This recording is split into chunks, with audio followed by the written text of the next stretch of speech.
বন্ধুরা দিদির জন্য শাড়ি কিনে রেখেছিলাম। এই যে দেখো, একমাত্র দিদি আমার এখন লেবু বাছাবাছি করছে কোনটা নিয়ে যাবে আর কোনটা মাকে দেবে। এই দেখো একটা পিওর সিল্ক, এটা কেমন হয়েছে বলো? দিদিকে দেবো। তোর জন্য পিওর সিল্ক নিয়েছি রে। দাঁড়া, ওকে সাজিয়ে দিই। চশমা পরি তবে দেখতে পাবো।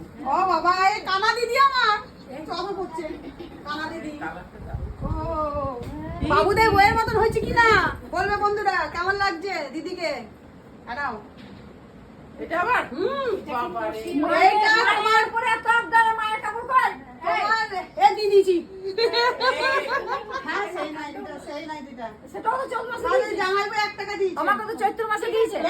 এইটা তো দুটো সন্ডা গন্ডা আছে না ঘরে, সন্ডা গন্ডার আর বন্ডা, আর সন্ডা গন্ডার আর বন্ডা। জামাই বাবুর বন্ডা। গন্ডা। একটা তো দিই। 2 টাকা, 2 টাকা ও দিয়েছে। আচ্ছা, সন্ডা গন্ডা বন্ডা বন্ডা। আর এইটা এটা তোমার, এটা তোমার। বন্ডা। খোল না, পুরনো হয়ে যাবে শাড়িটা, খোল। মিষ্টি কালারটা। আরে ব্লাউজ পিসও আছে। হ্যাঁ